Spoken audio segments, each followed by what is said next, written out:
Netherite is by far the best material in Minecraft, but it's also the rarest. It can take days for your average Minecraft player to actually find and collect enough ancient debris to yield full netherite tools and armour. But by the end of this ultimate netherite mining guide, you'll have full netherite in the next few hours. Despite people thinking netherite spawns in a set location, believe it or not, you can find it absolutely anywhere in the nether. From the top to the bottom, you'll find it everywhere. However, it most commonly spawns at Y14 and Y15. Therefore, searching for ancient debris on level 14 is the best, as you'll cover both levels. Now, before we jump into the mining methods, it's important you understand that you can get an absolute maximum of 5 debris per chunk. However, on average, only 2 spawn per chunk, which is why they are so rare. For those of you that don't know what a chunk is, this is a 16 by 16 wide area. You can access chunk borders on Java by pressing F3 and G at the same time, and on Bedrock Edition, the best method is to go to 0, 0, and every 16 blocks is a new chunk.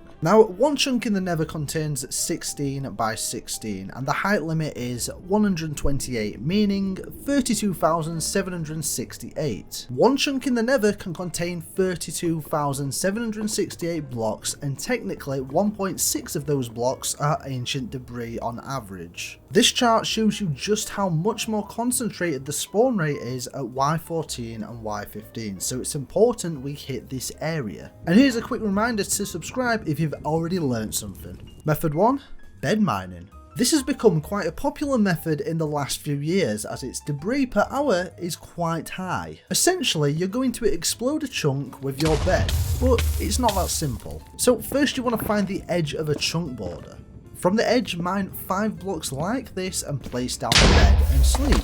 Move forward, place another bed, and once again explode. And here we've essentially cleared out a chunk at Y14 in a matter of seconds. If you're very lucky, you'll find one first go. If not, turn around and do the exact same on the other side of the chunk border. Now, before you try this, here's some game-changing tips. So for a start, get rid of this block and place down a slab instead, because less of your body will be showing to the bed, meaning you'll actually take much less damage. Also, ensure to be wearing decent armour, and even better, blast protection armour. Bring plenty of food as well as a few fire resistance potions just in case you hit a lava pool. And if you do hit some lava, block it up straight away so it doesn't hide any debris. For efficiency, just strip mine a nice sized tunnel, and at the edges create your 5 deep hole and place a bed. That way everything is pre-set up and all you have to do is sleep. Speaking of which, you'll be needing quite a lot of wool to make the beds, so I'd highly recommend making a wool farm. Click the card in the top right for one of the easiest efficient sheep farms out there. And this bed mining method will get you approximately 30 debris per hour. For an even better method though, keep watching. Method 2, strip mining. Of course I had to throw strip mining on the list, as although it's an all-time classic, it's still one of the best methods. Now, you might think it's as simple as going to Y14 and mining in one direction, but actually it isn't. So there's a few different ways to strip mine, starting with a 2x1 tunnel. This method works fine, but you can actually head to a chunk border and mine a 2x2 tunnel like this, effectively doubling your chances of finding ancient debris. Some people also like to go a little bit wider with the spread, covering more ground. It's also really useful for when you bump into gravel or any slow mining materials, as you can simply just skip round it, wasting less time. And surprisingly, some players actually like to just completely mine out the full chunk, which is great because you won't miss any netherite, but it's simply less efficient. Now, before I tell you the best strip mining method, here's some really helpful tips. So, when mining with a diamond pickaxe, for example, the mining speed maxes out at efficiency 2. This means any enchantment higher than efficiency 2 is kinda wasted, and it's definitely not required, so just stick with efficiency 2. Stick unbreaking on your pickaxe to make it last longer, or potentially mending, as all the quartz you mine will keep your pickaxe going for much longer. And once again, bring potions of fire resistance just in case you bump into some lava and accidentally get burned. Also, here's a quick biome tip.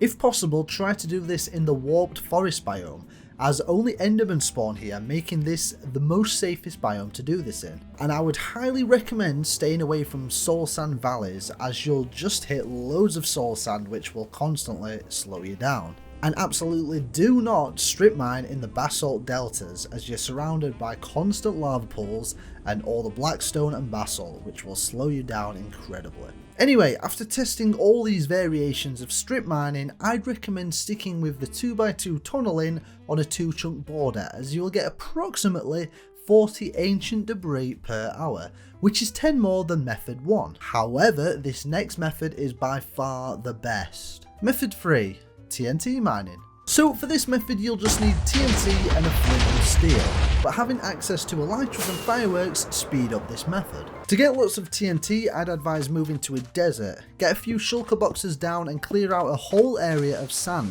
For the gunpowder, I'd highly recommend making a creeper farm. I'm making a tutorial on that very soon, so if the video is out, you'll see a pop up in the top right. If not, I'm sure you can find one on YouTube. So anyway, moving back to the Nether. After doing multiple tests on the most efficient way to place the TNT, it's very clear not to place them after each other one by one in a line like this, or even place one, skip one, place one. In fact, the most efficient way to cover the most area with the blast is to place 2 TNT, skip a block, 2 TNT, skip a block, etc. So go ahead and mine on a chunk border, probably at least 100 blocks away, and put down the TNT in the method that I said. So before you explode this, ensure you've dug a little bit further on from the tunnel so you're definitely safe from any blast that could come and kill you. So once you've set off the TNT, just follow the blast as it explodes its way down the tunnel and mine any ancient debris you find along the way. And with this method you can expect to find approximately 100 ancient debris per hour. Yes, this is by far the best method to find Netherite. However, I'm sure you've realised it requires the most preparation out of the 3 methods. So in conclusion, if you are in more of an endgame situation with access to the correct resources, definitely 100% TNT mine.